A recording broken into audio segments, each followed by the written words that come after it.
Welcome back, everybody, to the Last Mag podcast. I'm your host, Primal. In today's episode, we're going to be doing a breakdown of Week 1 matches. We're also going to do a little roster mania news, as well as a power rank listings going into Week 2 of the Major 2 match qualifiers for Birmingham DreamHack all the way out in the UK. Guys, thank you so much for all love and support on the Let's Play series. You guys have absolutely crushed it. Next episode will be out tomorrow on Wednesday. Match predictions for this upcoming week will be on Thursday. So I'm trying to get into a flow state for how I want the schedule to be. So yeah, also we will have a special guest in the foreseeable future. So please put your hands together for when he makes a showing on the podcast. I greatly appreciate it. Anyways, let's crack on into the matches. So starting off, we had Boston Breach versus Optic. I thought, as I said, Optic was clearly the obvious team coming into this match. Breach, they haven't had Optic's number. Like, if you look at the Black Ops 6 season, it's like, yeah, winners final for champs was Optic versus Breach, and Optic goes on to be in the grand finals, but it's like Breach hasn't had Optic's number, and in the series it was honestly just a blowout, and Dashy performed insane with Sniper on Scar Search and Destroy. Like, he pops, I'm not sure if it's a 2-piece or a 3-piece, but it was a ridiculous moment from him with Sniper. I'm like, oh my god. Now, unfortunately, the next two matches were major upsets. We had Carolina Royal Ravens and Heretics winning their series, and I'll jump into Carolina now and give my thoughts on the team. So they get bounced out top 12. So the team comes back, win their first online qualifier for Birmingham, and I will say this: if Carolina cannot, it's like I just feel that Carolina is more of an online team than a LAN team. And another thing you need to consider thinking about for Carolina and why they're so good is sound equalization, or sound EQ cheese. This has been a problem since, I know there's been talks of it from Vanguard, but it's like you could say from MW2 2022 till now maybe, because I've heard people say sound EQ is still a thing, but I haven't really experienced it myself. They come out, bop Toronto, and Toronto, my gosh, they come out this weekend in an 0-2 record. Like, I was shaking my head in disgust. And now for a little bit of roster mania news for Toronto. They have dropped Real, who was once part of the Miami Heretics, for Kips, who was on the Huntsman, who is now in the lineup, and we might be seeing Kleenex or Insight be replaced with someone else. We shall see what's happening. But any which way, it's honestly shocking seeing how things are shaping up. Now, Heretics versus FaZe, I thought, okay.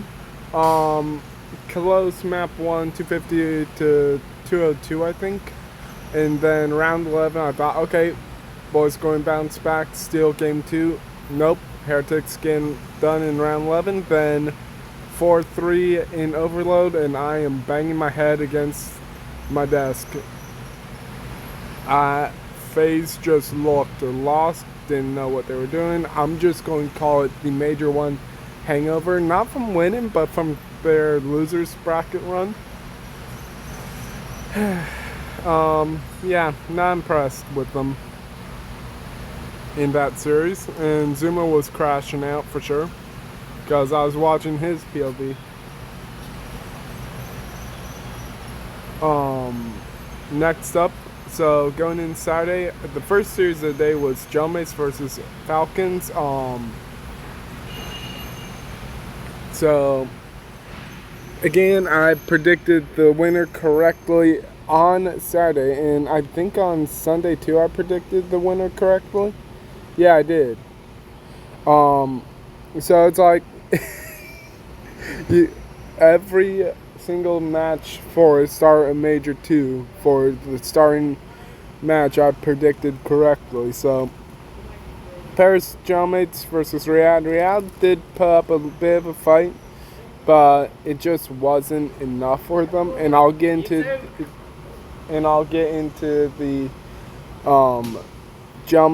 not Gelmates, the Boston Breach versus Riyadh series in a second.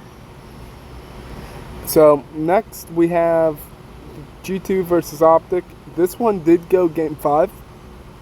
And my thoughts on this one was G2 take first 2 maps and Optic have to reverse sweep.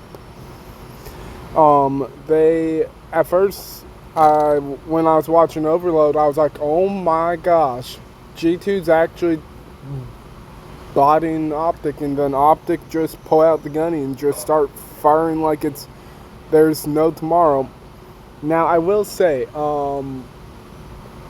in game 5, round 4, I think, on Raid Search and Destroy, if Mercules had hidden during that round and hadn't gone searching, he would have won the round, but they won the round anyways, so props to them. Now, for FaZe versus Koi, when I saw FaZe versus Koi, I was like, okay, first map was dominant. Well, I should say first map was very solid for FaZe, and then map 2 and 3 were brutal beatdowns. So in Toronto, we're just waving the white flag at that point. Now, Thieves versus Surge. With Neum, it was a bit of a lackluster series. Like, Neum was still jittery and stuff, but Thieves, they come out, get it done. I will give Surge their flowers for getting a map win on the board for this week. Now, Heretics versus oops, sorry guys.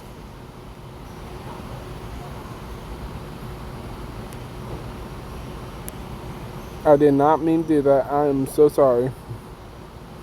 Gelmates, they were the clear dominant players, but I will say the Search and Destroy plays between Gelmates and Heretics was very grueler back to back. And well done to Gelmates. They start off with a hot 2-0 for their record. Now, for Boston Breach versus Falcons, I did get the series correct, point of map count, but it was a 3-1 in favor of Breach. So honestly, Breach, I feel like their spots are safe for now, but a change should be in the cards if things don't get better for them. Like, if they bomb out again top 12 at Major 2, they need to make a change, like a serious change. And I'll do power rankings in the next video. I'm running out of time. So Carolina versus Thieves. Carolina, they just look like they're throwing matches for a reason, try and make it look like they're good. They go 1-1 this week against Thieves. And Thieves, it was a dominant 3-0 in favor of them. And Scrap gets his revenge for his online qualifier.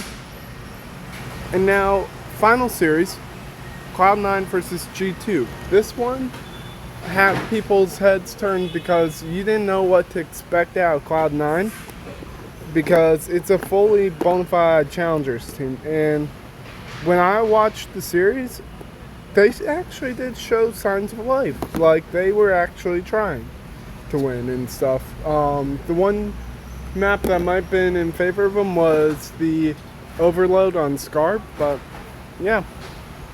Alright guys, I'll do power rankings in the match predictions. Don't forget to like, comment, subscribe, hit that notification button, and I'll catch y'all in the next one. Peace out.